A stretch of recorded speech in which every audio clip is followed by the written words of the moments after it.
নমস্কার, সুপ্রভাত। কথায় সুরে জমজমাট সকালে স্বাগত সবাইকে। অনুষ্ঠানটির নিবেদক সানরাইজ গুঁড়ো মশলা। গত এক সপ্তাহ যাবৎ চলল প্রাকৃতিক দুর্যোগ। সারা ত্রিপুরা জুড়ে আমরা দেখলাম বন্যার ভয়াবহতা, মানুষের কষ্ট, দুঃখ, সমস্ত কিছু। কিন্তু আসলে কোনো কিছুই তো স্থায়ী না। অন্ধকারের পরেই আলো আসে আমরা জানি, কিংবা দুঃখের পরেই সুখের আভাস পাই। আর জীবন তো থেমে থাকে না, তাই সুখ দুঃখ ভালো মন্দ সবকিছু নিয়েই চলতে হয় আমাদের। আর তাই প্রতিদিনের মতো চলে এসেছি। আমরা সকালটা শুরু করি বিভিন্ন সঙ্গীত দিয়ে কিংবা কবিতা শুনে, কবিতা আবৃত্তির মধ্যে দিয়ে। আজকেও ঠিক তেমনি থাকবো, কারণ আমরা বিশ্বাস করি সকালটা ভালো হলে আমাদের সারাটা দিন ভালো যাবে। আমাদের সঙ্গে যিনি আছেন আজকে, চলুন পরিচিত হই। আমাদের সঙ্গে আছেন ডক্টর রীনা ঘোষ দত্ত। নমস্কার। নমস্কার, স্বাগত আপনাকে। আছে দেবজিৎ দেবনাথ কিবোর্ডে। সুপ্রভাত। আমি ম্যাডামের কাছে যাব। আসলে এতটা আমাদের গত সপ্তাহে আপনাকে আমন্ত্রণ জানানো হয়েছিল, কিন্তু এই প্রাকৃতিক দুর্যোগে সেটা আর হয়ে ওঠেনি। সেই গত সপ্তাহ থেকেই চলছিল তাণ্ডব। আজকে দুদিন হলো একটু রেহাই দিয়েছে প্রকৃতি আমাদের। ভয় পাচ্ছিলাম আকাশে, হ্যাঁ, আকাশের অবস্থা দেখে। কিন্তু হ্যাঁ হ্যাঁ, এখন আসলে যা হয় আর কি, ওই যে বলে না যে একটু মেঘ দেখলে, কিন্তু এখনো বর্ষণ, হ্যাঁ বর্ষণ চলছে। ঠিক ঠিক, ভীষণ। আর একটুতেই আজকাল আমরা হাঁপিয়ে উঠি, কারণ চারিদিকেই জলের যা তাণ্ডব দেখলাম। একটু আকাশে মেঘ দেখলে এখন ভয় হচ্ছে। সেই যে সিঁদুরে মেঘ দেখে, সিঁদুরে মেঘ, একদম ঠিক। আমরা শুরু করি আমাদের আজকের অনুষ্ঠান। কি দিয়ে শুরু করবেন আজকে? বিশ্বকবি রবীন্দ্রনাথ ঠাকুরের একটা ছোট্ট কবিতা, অঞ্জলি। এই তীর্থ দেবতার ধরণীর মন্দির প্রাঙ্গণে যে পূজার পুষ্পাঞ্জলি সাজাইনু সযত্ন চয়নে, সায়ান্নের শেষ আয়োজন যে পূর্ণ প্রণাম খানি মোর সারা জীবনের অন্তরের অনির্বাণ বাণী জ্বালায়ে রাখিয়া গেনু আরতির সন্ধ্যা দীপ মুখে। সে আমার নিবেদন তোমাদের সবার সম্মুখে।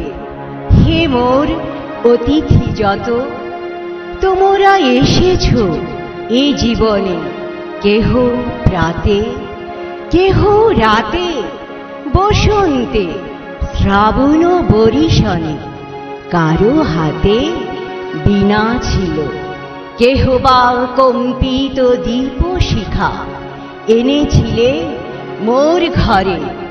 দ্বার খুলে দুরন্ত ঝটিকা বারবার এনেছ প্রাঙ্গণে। যখন গিয়েছ চলে দেবতার পদচিহ্ন রেখে গেছ মোর গৃহ তলে। আমার দেবতা নিল তোমাদের সকলের নাম, রহিল পূজায় মোর তোমাদের সবারই প্রণাম।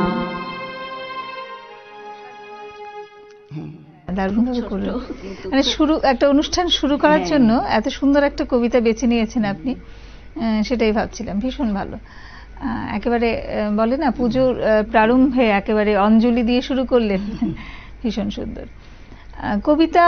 বিভিন্ন কবিতার মধ্যে কাদের, মানে কোন কবিদের কবিতা আপনার বেশি ভালো লাগে পড়তে?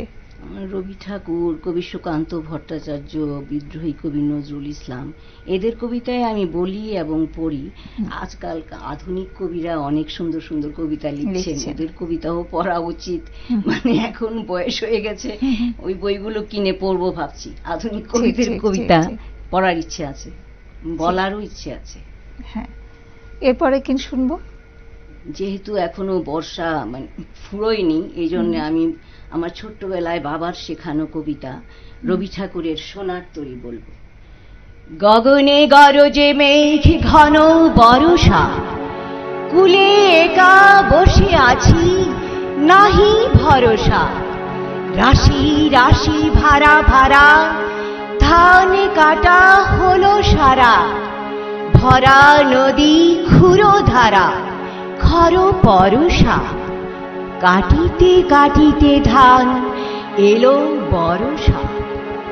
একখানি ছোট ক্ষেত আমি একেলা, চারিদিকে বাঁকা জল করিছে খেলা।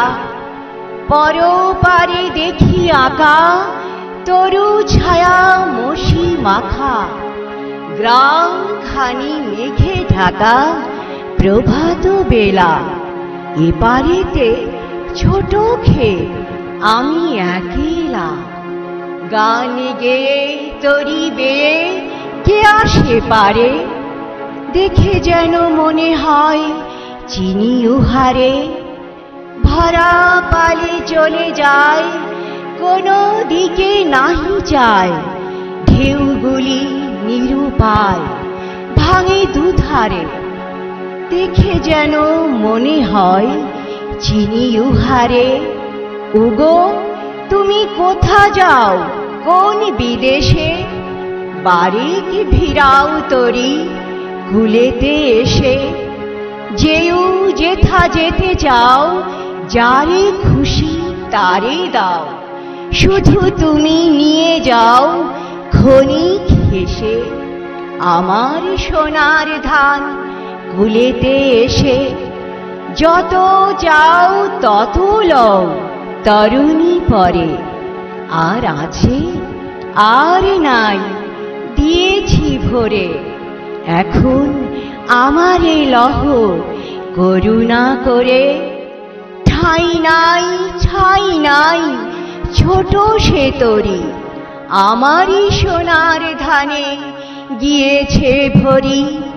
শ্রাবণ গগন ঘিরে ঘন মেঘ ঘুরে ফিরে। শূন্য নদীর তীরে রহিনু পরি। যাহা ছিল নিয়ে গেল সোনার তরি। বাহ, আসলে এই কবিতাটা আমরা ছোটবেলায় কম বেশি সবাই পড়েছি বা এখনো পড়ছে সবাই ছোটরা। আপনি বলছিলেন যে বাবার কাছ থেকে শেখা। বাবার কাছ, ছোটবেলায় বাবার কাছেই শিখেছি। বাবা ছোট্ট থেকে আমাদেরকে আবৃত্তি শেখাতেন। হ্যাঁ, সেই ব্যাপারে একটু শুনবো। এই প্ল্যাটফর্মে আসার জন্য আমাকে হেল্প করেছে শ্রুতির Smita Bhattacharya. I am grateful to her. ও আমাকে হেল্প করেছে এখানে আসার জন্য। আমার বাবার কাছেই শেখা, বড় হয়ে দাদার কাছেও শিখেছি। আচ্ছা, খুব ছোটবেলা থেকে? হ্যাঁ, খুব 5.5 বছর তখন থেকে। তখন থেকে ওই মানে ভালোবাসাটা জন্মে গেছে না কবিতার প্রতি। এবং আমি আগেও দেখেছি রবি ঠাকুরের কবিতায় বাবা বেশি শেখাতেন তখন। আগে তখন তো ছোট্ট ছিলাম। রবি ঠাকুরের তো শিশু বইয়ের অনেক কবিতা বলেছি তখন ছোটবেলায়। লুকোচুরি, মাস্টার বাবু, এই সমস্ত অনেক কবিতা বলেছি। ঠিক। মাঝখানে আপনি যেহেতু মানে পেশাগতভাবে চিকিৎসক, তাই কিছুটা সময় হয়তো ব্যস্ততার মধ্যে কেটেছে। এখন আবার অবসরের সময়ে আবার কবিতা চর্চা নিশ্চয়ই শুরু হয়েছে। হ্যাঁ, এই জন্যই ভাবছি একটু সময় কাটাই, ভালো সময় কাটাই। ঠিক ঠিক ঠিক। এরপরে কি শুনবো? এবারে বলবো মানব দরদী কবি সুকান্ত ভট্টাচার্যের রানার। রানারে ছুটেছে তাই ঝুম ঝুম ঘন্টা বাজছে রাতে। রানারে চলেছে খবরের বোঝা হাতে। রানার চলেছে রানার, রাত্রির পথে পথে চলে, কোনো নিষেধ জানে না মানা। দিগন্ত থেকে দিগন্তে ছোটে রানার, কাজ নিয়েছে সে নতুন খবর আনার। রানার রানার জানা অজানার বোঝা আজ তার কাঁধে। বোঝাই জাহাজ রানারে চলেছে চিঠি আর সংবাদে। রানারে চলেছে বুঝি ভোর হয় হয়। আরো জোরে রানার দুর্বারে দুর্জয়। এর জীবনের স্বপ্নের মতো পিছে সরে যায় বন। আরো পথ বুঝি হয় লাল ও পূর্ব কোণ। অবাক রাতের তারারা আকাশে মিটি মিটি করে যায়, কেমন করে রানার সবেগে হরিণের মতো যায়। কত গ্রাম কত পথ যায় সরে সরে, শহরে রানার যাবেই পৌঁছে ভোরে। হাতে লণ্ঠন করে ঠনঠন, জোনাকিরা দেয় আলো, মাফই রানার এখনো রাতের কালো। এমনি করে জীবনের বহু বছরকে পিছু ফেলে পৃথিবীর বোঝা ক্ষুধিত রানার পৌঁছে দিয়েছে মেলে। ক্লান্ত শ্বাস ছুঁয়েছে আকাশ, মাটি ভিজে গেছে ঘামে।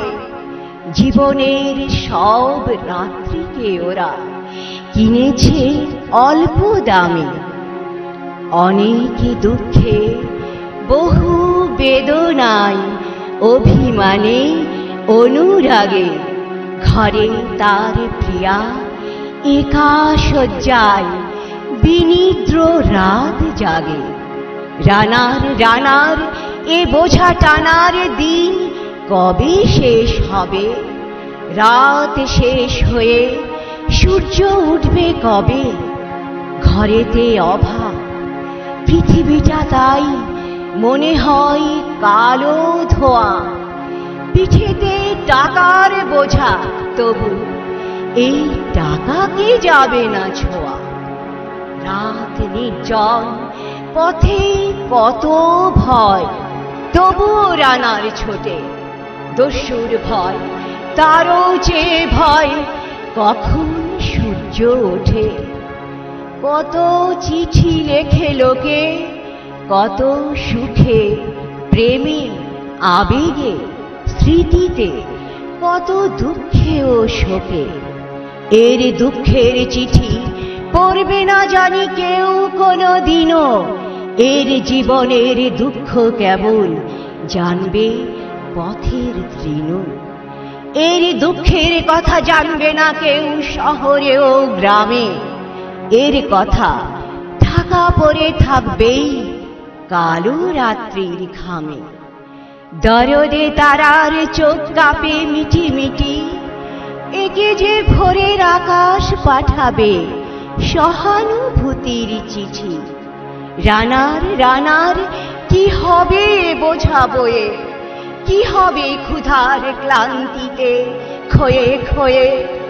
রানার রানার ভোর তো হয়েছে, আকাশ হয়েছে লাল। আলোর স্পর্শে কবে কেটে যাবে এই দুঃখের কাল? রানার, গ্রামের রানার, সময় হয়েছে নতুন খবর আনার। শপথের চিঠি নিয়ে চলো আজ ভীরুতা পেছনে ফেলে। পৌঁছে দাও এ নতুন খবর অগ্রগতির মেলে। দেখা দেবে বুঝি প্রভাত এখুনি, নেই দেরি নেই আর। ছুটে চলো আরো বেগে, দুর্দম হে রানার। একটা কবিতা, রানার যে পেশা সে সম্পর্কে আমাদের তো ধারণা নেই বা মানে দেখিনি আমরা, কিন্তু হয়ে গেছে একদম।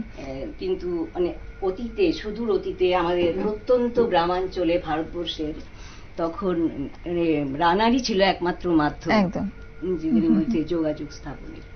মানে আমি কবিতাটা ছোটবেলা থেকে যখন শুনেছি এবং রানার কারা তাদের সম্পর্কে যখন জানলাম, তখন মনে হতো যে কত মানে কি মানে এত সারা রাত জেগে, হ্যাঁ প্রচুর ঝড় গেছে ওদের উপর দিয়ে। শুধু মানে ওই পেশাটা হয়তো এখন নেই, কিন্তু এখনো যেহেতু অ্যাডভান্স সায়েন্স এন্ড টেকনোলজির যুগে ওরা ওদের ইম্পর্টেন্সটা হারিয়ে ফেলেছে, বাট ওদেরকে তো মনে রাখতে হবে না। সেটাই বলছিলাম যে আমাদের সাহিত্য, আমাদের যে ইতিহাসের দলিল বলা যেতে পারে সাহিত্যকে। কারণ এই যে রানার কবিতাটা না থাকলে আমরাই জানতাম না যে রানার বিষয়টা কি। কবিতাটা যদি না লিখতেন কবি, ঠিক সেই রকম আমার মনে হয় যে সত্যি মানব দরদী। সুকান্ত ভট্টাচার্য খুব কম বয়সে অনেক সামাজিক দিক নিয়ে লিখেছেন। হ্যাঁ, সমাজের অন্তজ গ্রুপটার জন্য লিখেছেন। খুব কম বয়সে এই বোধটা এসেছিল তার মধ্যে, এই জন্যই প্রকাশ করেছেন কবিতা। হ্যাঁ, আর আমি এটা ভাবি যে শুধু রান্না না, আজকের যুগে দাঁড়িয়েও এমন অনেক পেশা আছে যেগুলি তারা রাত জেগে করছেন, তাদের দায়িত্বটুকু পালন করেন, নিজের কথা ভাবেন না, এবং আমরাও তাদের কথা ভাবি না। যেমন এই যে দুর্যোগ গেল এখানে, কলকাতার আরজি করের ঘটনা, টু মাচ। হ্যাঁ, সেটা তো আপনাদের মানে এরকম ঘটনা পৃথিবীর কোনো জায়গায় ঘটেনি আজ পর্যন্ত। একদম জঘন্য। আমাদের রবি ঠাকুরের পুণ্যতীর্থ ভারত ভূমিকে কিরকম ভাবে কলুষিত করেছে, জঘন্য ঘটনা। আমার সার্ভিস লাইফে আমি কোনোদিন শুনিনি এরকম নোংরা ঘটনা। হরিবল। ওই লোকগুলোর সাংঘাতিক শাস্তি হওয়া দরকার। একদম একদম, মানে এটা কি ফাঁসি হওয়া দরকার। তারা তোদের বেঁচে থাকার কোনো অধিকারই নেই আমি মনে করি। মানে এত জঘন্য, এটা বোধহয় মানে পৃথিবীর কোনো জায়গায় এরকম ঘটনা ঘটেনি আজ পর্যন্ত। ঠিক ঠিক ঠিক। এবং আমরা দলমত নির্বিশেষে এর প্রতিবাদ আমরা করি, সবাই করছে। যে কলকাতায় তোলপাড় চলছে ঠিক ঘটনা নিয়ে।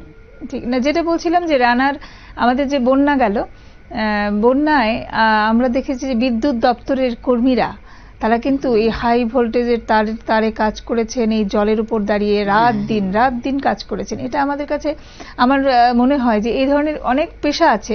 শুধু কেন, আপনাদের চিকিৎসা বিভাগের যারা ছিলেন, সমস্ত যারা সবাই রাত দিন কিন্তু কাজ করেছে এই দুর্যোগগুলিতে। মেয়েটার কথা দেখো, 36 আওয়ার্স ডিউটি করেছে মেয়েটা রাজি করে। আফটার দ্যাট এরকম ঘটনা ওর জন্য ঘটলো, মানে this is too much. I just cannot tolerate it. ঠিক, হরিবল।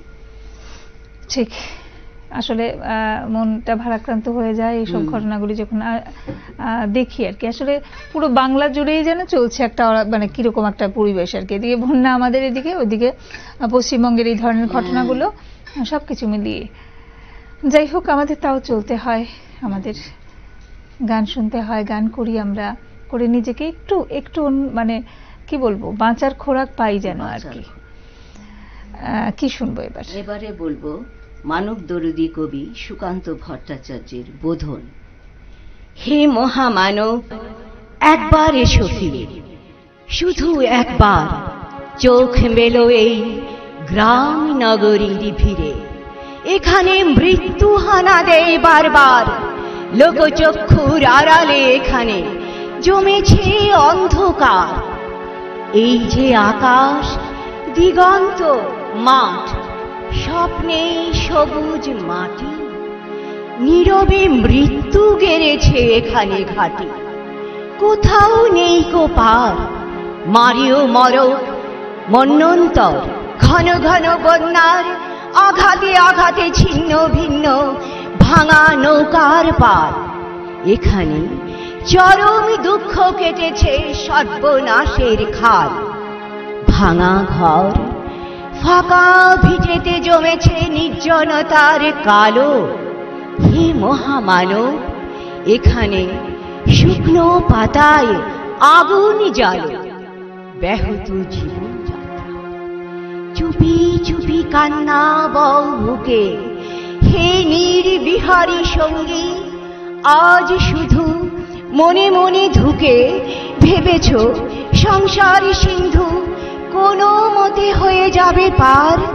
পায়ে পায়ে বাধা ঠেলে তবু আজও বিস্ময় আমার। ধূর্ত প্রপঞ্চ যারা কেড়েছে মুখের শেষ গ্রাস, তাদের করেছ ক্ষমা, ডেকেছ নিজের সর্বনাশ।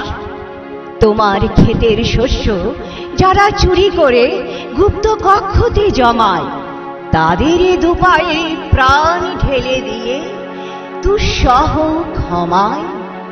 লোভের পাপের দুর্গ গম্বুজ প্রাসাদে ও মিনারে তুমি যে পেতেছ হাত, তাই মাথা ঠুকে বারবার অভিশাপ দাও যদি, বারংবার হবে তা নিষ্ফল।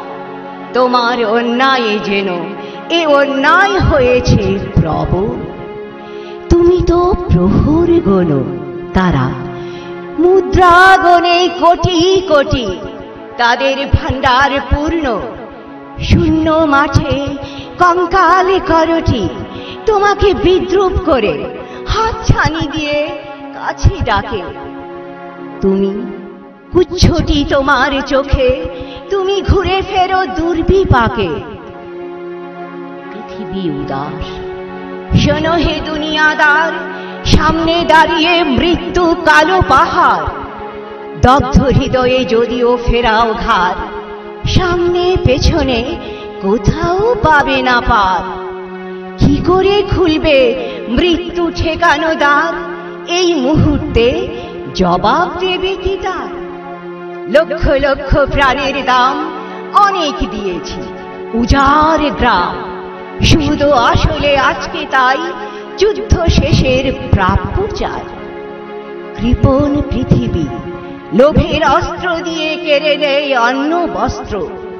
লোলুপ রসনা মেলা পৃথিবীতে, বাড়াও ও হাত তাকে ছিঁড়ে নিতে। লোভের মাথায় পদাঘাত আনো, আনো রক্তের ভাগীরথী আনো। দৈত্যরাজের যত অনুচর মৃত্যুর ফাঁদ পাতে পরপর। ভাঙো সে ভাগ, হাঁকো দিকে দিকে সিংহনাদ। তোমার ফসল, তোমার মাটি, ওদের জীবন ও মরণ কাঠি। তোমার চেতনা চালিত হাতে এখনো কাব্যে আশঙ্কাতে। স্বদেশ প্রেমের ব্যঙ্গমা পাখি মারণ মন্ত্র বলে, শোনো তাকি। এখনো কি তুমি আমি স্বতন্ত্র? করো আবৃত্তি, হাঁকো সে মন্ত্র। সন্দ্রের মালিক, সন্দ্রের মজুদ্দার, তোদের প্রসাদে জমা হলো কত মৃত মানুষের হার। হিসাব কি দিবি তার? প্রিয়াকে আমার কেড়েছিস তোরা, ভেঙেছিস ঘর বাড়ি। সে কথা কি আমি জীবনে মরণে কখনো ভুলিতে পারি? আদিম হিংস্র মানবিকতার যদি আমি কেউ হই, স্বজন হারানো শ্মশানে তোদের চিতা আমি তুলবই। সন্দ্রে মজুদ্দার, তোর ফসল ফলানো মাটিতে রোপণ করব তোকে এবার। তারপর বহু শত যুগ পরে ভবিষ্যতে কোনো জাদু ঘরে নৃতত্ত্ববিদ হয়রান হয়ে মুছবে কপাল তার। মজুদ্দার আর মানুষের হারে মিল খুঁজে পাওয়া ভার। 1300 সালে মধ্যবর্তী মালিক মজুদ্দার মানুষ ছিল কি? জবাব মেলে না তার। আজ আর বিমূঢ় আস্ফালন নয়, দিগন্তে প্রত্যাশন্য সর্বনাশের ঝড়। আজকের নৈঃশব্দ হোক যুদ্ধারম্ভের স্বীকৃতি। দুহাতে বাজাও প্রতিশোধের উন্মত্ত দামামা। প্রার্থনা করো হে জীবন, হে যুগ সন্ধি কালের চেতনা, আজকে শক্তি দাও। যুগ যুগ বাঞ্ছিত দুর্দমনীয় শক্তি, প্রাণে আর মনে দাও শীতের শেষের তুষার গলানো উত্তাপ। টুকরো টুকরো করে ছেড়ো তোমার অন্যায় আর ভীরুতার কলঙ্কিত কাহিনী।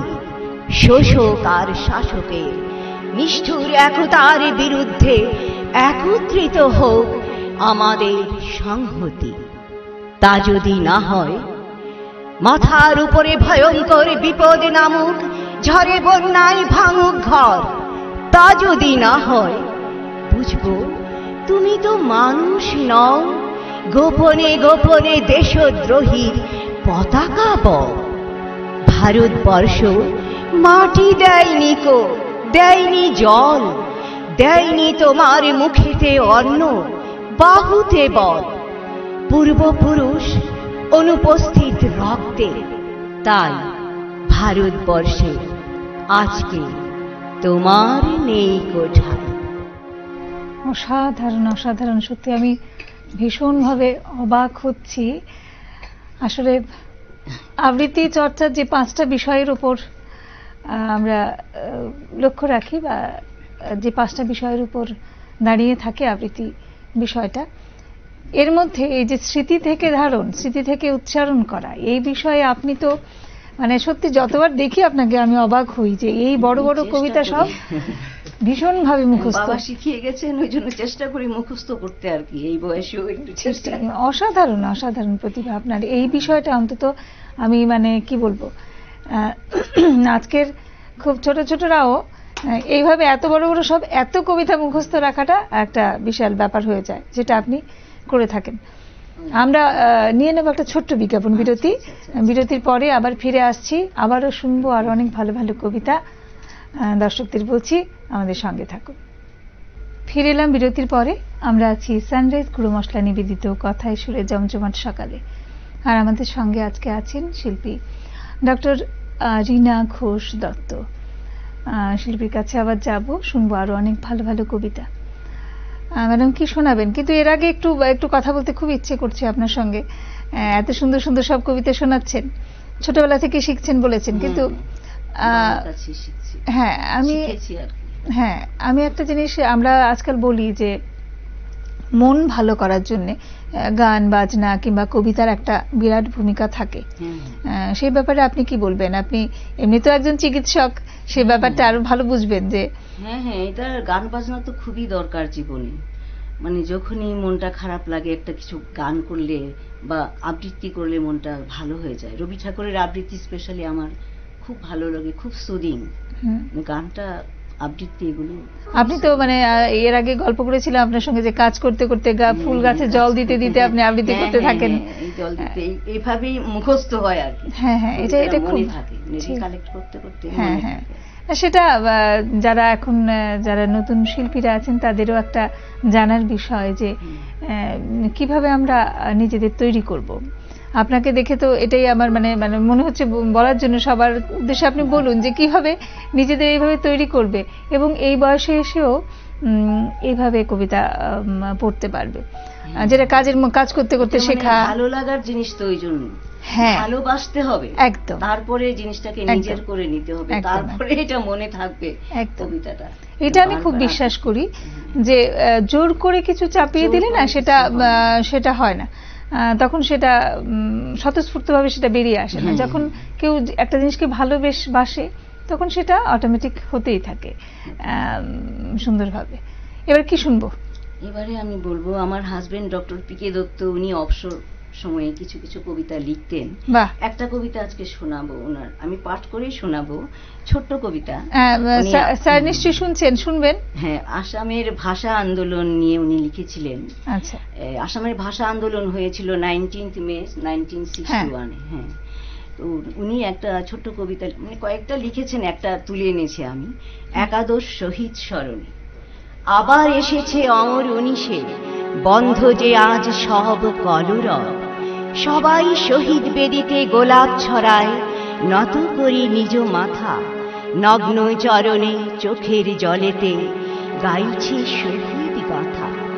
স্বপ্ন যে ছিল বাংলা ভাষায়, লিখিবে পড়িবে গাইবে যে ওরা গান, অসুর শক্তি নিয়েছিল কেড়ে একাদশ তাজা প্রাণ। ভুলিনি তো মোরা, ভুলিব না কভু তোমাদের সেই বলিদান, জননীর ভাষা রবে চিরদিন, যুগ যুগ গাবে তোমাদের গাথা, তোমরা যে মহিয়ান। আসলে হ্যাঁ, আসামের এই যে ঘটনাকে কেন্দ্র করে এত সুন্দর লিখেছেন। আজকে এই প্রসঙ্গে একটু বলতে ইচ্ছে করছে যে আমাদের ওপর, আমরা তো সমস্ত বাংলা ভাষাভাষীর মানুষ যারা আছি, তাদের উপর বা যে কোনো ভাষার উপর যখনই আক্রমণ হয়েছে, কোনোভাবে কোণঠাসা করার চেষ্টা হয়েছে, আমরা কিন্তু গর্জে উঠেছি। সেটা বাংলাদেশে হোক আর আসামেই হোক। কাছাড় ডিস্ট্রিক্টে হয়েছিল এই ভাষা আন্দোলন। কাছাড় ডিস্ট্রিক্টে বাংলা 19 মে শহীদ হয়েছেন 11 জন। আমরা পালন করি প্রতি বছরই, এবং প্রতি বছর 19 মে, এবং সেই সঙ্গে আমরা এইটাও আমাদের স্মরণ করা উচিত প্রতি বছরই, যে যখনই এইভাবে নিজেদের সংস্কৃতির ওপরে আক্রমণ হবে আমরা গর্জে উঠব। এই উদ্দেশ্যে বলবো আমাদের সংস্কৃতি হাটের কথা, যেখানে আমরা পুরো বাংলা সংস্কৃতিকে বাঁচিয়ে রাখার একটা পদক্ষেপ নিয়েছি নন্দননগরে। এটা কম বেশি সবাই জানেন। সেখানে সকলকে আসার অনুরোধ রইল। বিশেষত আমরা শুধু নিজের ভাষা চর্চা কিংবা নিজের ভাষাকে সম্মান করা নয়, সেই সঙ্গে অন্যান্য ভাষীর লোক যাদের সঙ্গে পাশাপাশি আমরা আছি তাদেরকেও, তাদের ভাষার প্রতিও আমাদের শ্রদ্ধা থাকে। সবাইকে হাটে আসার আমন্ত্রণ জানিয়ে দিলাম আরেকবার। ম্যাডাম, এরপরে কি শুনবো?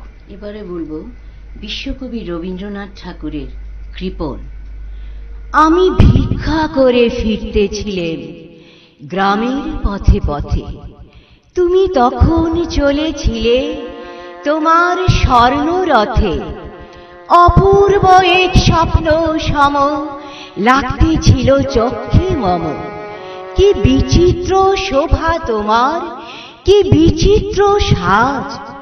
আমি মনে ভাবতেছিলেম এ কোন মহারাজ।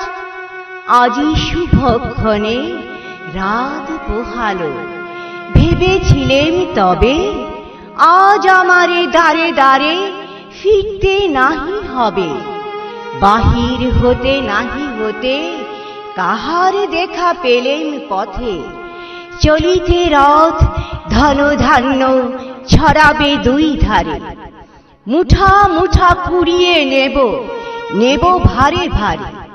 দেখি সহসা রথ থেমে গেল আমার কাছে এসে। আমার মুখ পানে চেয়ে নামলে তুমি হেসে। দেখে মুখের প্রসন্নতা চুরিয়ে গেল সকল ব্যথা। হেন কালে কিসের লাগি তুমি অকস্মাৎ আমায় কিছু দাও গো বলে বাড়িয়ে দিলে হাত। মরি একই কথা রাজাধিরাজ, আমায় দাও গো কিছু। শুনে ক্ষণকালের তরে রইনু মাথা নিচু। ভিখারি ভিক্ষুকের কাছে তোমার কি বা অভাব আছে। এ কেবল কৌতুকের বশে আমায় প্রবঞ্চনা। ঝুলি হতে দিলেন তুলে একটি ছোট কণা। যবে পাত্রখানি ঘরে এনে উজাড় করি, একই ভিক্ষা মাঝে একটি ছোট সোনার কণা দেখি।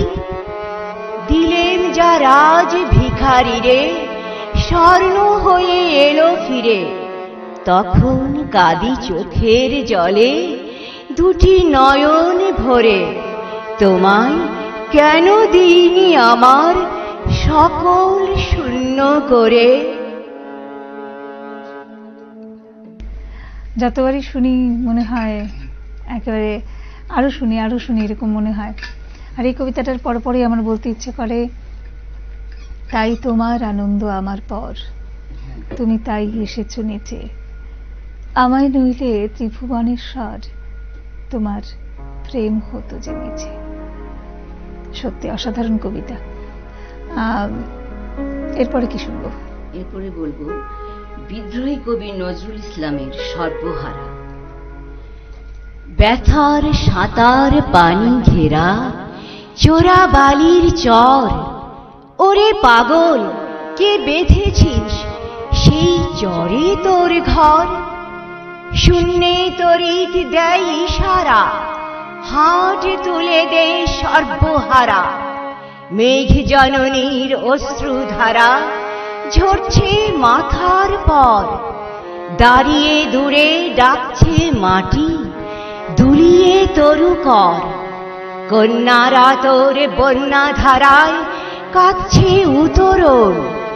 ডাক দিয়েছে তাদের আজি সাগর মায়ের কোল। নায়ের মাঝি পাল তুলে তুই দেরে আজি।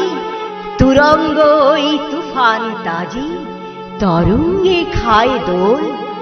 নায়ের মাঝি আর কেন ভাই মায়ার নোঙর তোল, ভাঙন ভরা আঙনে তোর যায় রে বেলা যায়, মাঝি রে দেখ কুরঙ্গি তোর কুলের পানি যায়। যায় যে চলে সাথীর সাথী, ঘনাই গহন সাঙন রাতি, মাদুর ভরা কাঁদন পাতি, ঘুমুস নে আর হায়। সেই কাঁদনের বাঁধন ছেড়া এতই কিরে দায়।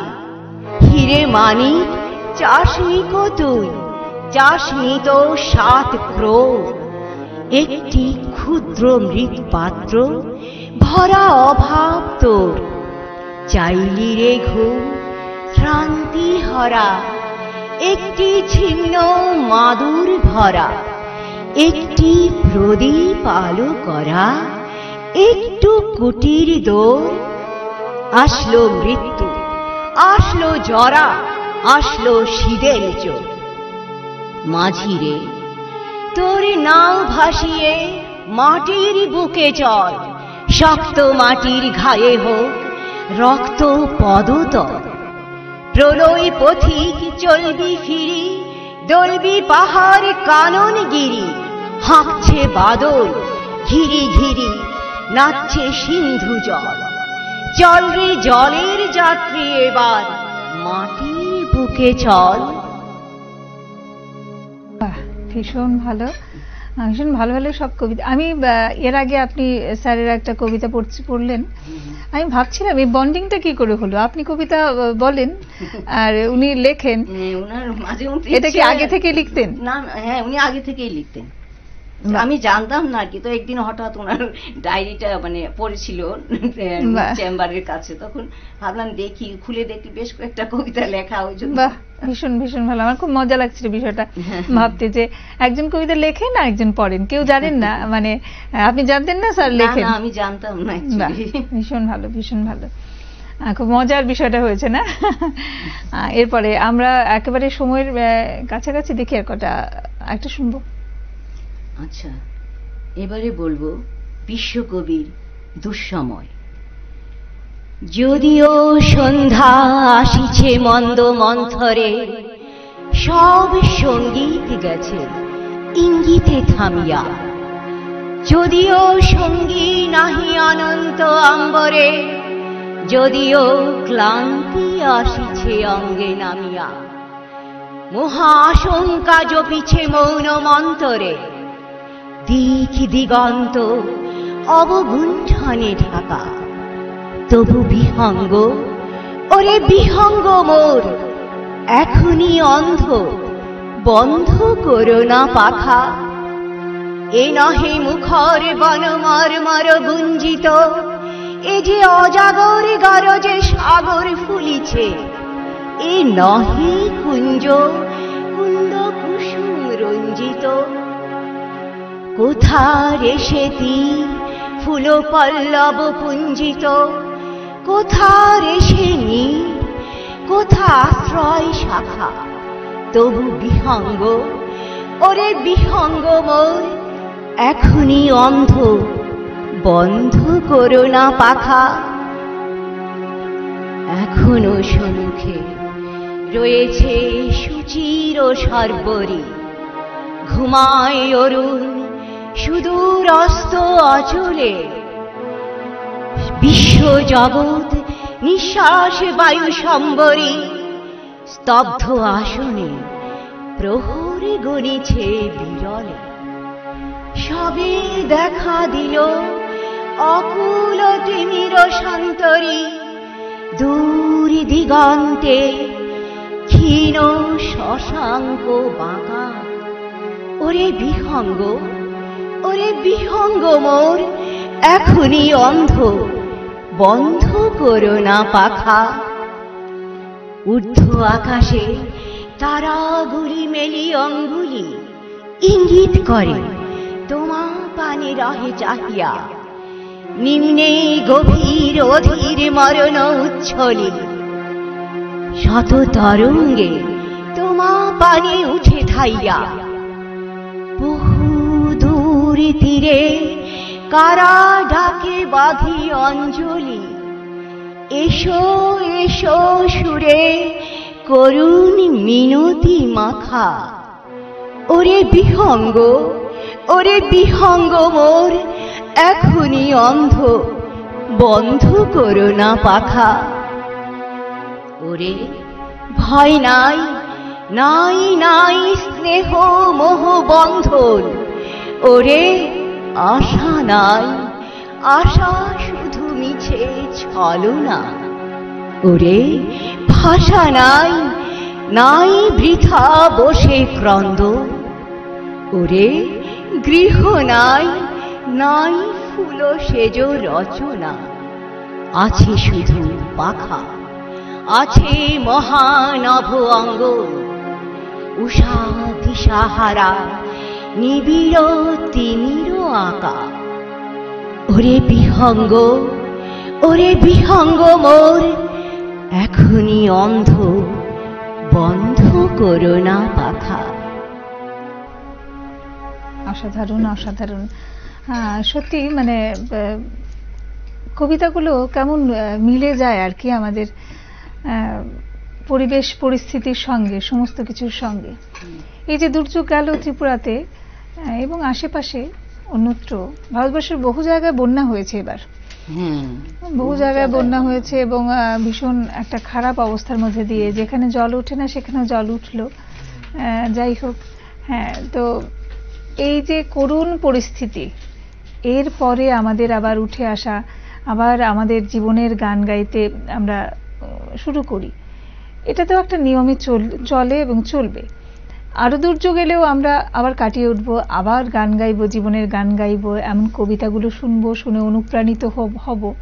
আসলে এগুলো কিন্তু এই যে সকাল সকাল বেলা এসে এই কবিতাগুলো শোনা কিংবা গান শোনা, এগুলির মধ্যে দিয়ে ভালো লাগার একটা জিনিস, এই যে নিজেদের আবার তৈরি করে নেই আমরা আমাদের সারাদিনের জন্য কিংবা সারা জীবনের জন্য আবার নিজেদের তৈরি করতে থাকি। এগুলি এভাবে আমাদের অনুপ্রাণিত করেন। আমরা আরেকটা কবিতা শুনে নিতে পারবো।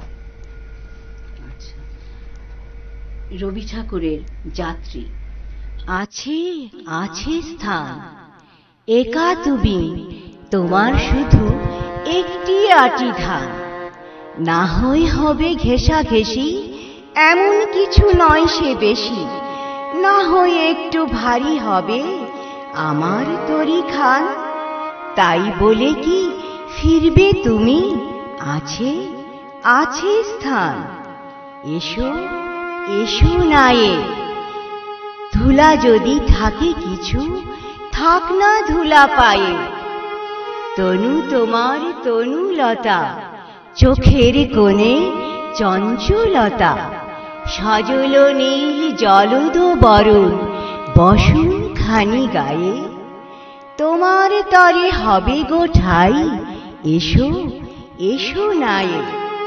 যাত্রী আছে নানা, নানা ঘাটে যাবে তারা, কেউ কারো নয় জানা। তুমি ওগো ক্ষণিক তরে, বসবে আমার তরি পরে। যাত্রা যখন ফুরিয়ে যাবে, মানবে না মোর মানা। এলে যদি তুমিও এসো, যাত্রী আছে নানা। কোথা তোমার স্থান, কোন পাড়াতে রাখতে যাবে একটি আটি ধান? বলতে যদি না চাও, তবে জেনে আমার কি ফল হবে? ভাববো বসে খেয়া যখন করব অবসান। কোন পাড়াতে যাবে তুমি, কোথা তোমার স্থান? ভালো, ভীষণ ভালো কবিতা। অসংখ্য ধন্যবাদ আপনাকে, এই সকাল সকাল এসে আমাদের এত ভালো ভালো কবিতা শোনালেন। এবং আমরা প্রত্যাশা আমাদের থাকবে যে এভাবে আপনি আরো আরো অনেক কবিতা মাঝে মধ্যে এসে আমাদের শোনাবেন, আমাদের ভালো লাগবে, তাই না দেবজি? এমন শোনাতে ভালোবাসি। ঠিক ঠিক। এখন তো অবসরে আছে, মানে অবসরে গেছেন, হ্যাঁ, এখন অফুরন্ত সময় কবিতা পড়ার এবং কবিতা আমাদেরও শোনান। ওটা কবিতা পড়াটা আমার নেশা একটা। ঠিক ঠিক ঠিক, একদম খুব ভালো নেশা। কারণ এই ভালো ভালো নেশাগুলি থাকলেই আমরা ভালোভাবে বাঁচতে পারি, নয়তো যখন তখন বিভিন্ন বিষয় থাকে, বিষাদের বিষয় এসে যায় আমাদের মধ্যে, আমরা ভারাক্রান্ত হই বিভিন্নভাবে। তো এই কবিতা কিংবা গান কিংবা বিভিন্ন এইসব জিনিসের সঙ্গে যারা যুক্ত আছেন তাদের কিন্তু এই জিনিসটা হয় না খুব একটা, কারণ আমরা বেঁচে যাই কবিতাকে আঁকড়ে ধরে। অসংখ্য ধন্যবাদ আপনাকে, সেই সঙ্গে দেবজিৎকেও অসংখ্য ধন্যবাদ। ওয়েলকাম। আমাকেও ধন্যবাদ। ঠিক আছে, গ্রহণ করলাম। এবং দর্শকরা যারা প্রতিদিন আমাদের সঙ্গে থাকেন, আপনাদের অসংখ্য ধন্যবাদ। এভাবেই আমাদের পাশে থাকবেন প্রতিদিন। আজকের মতো অনুষ্ঠান এখানেই রাখছি। নমস্কার।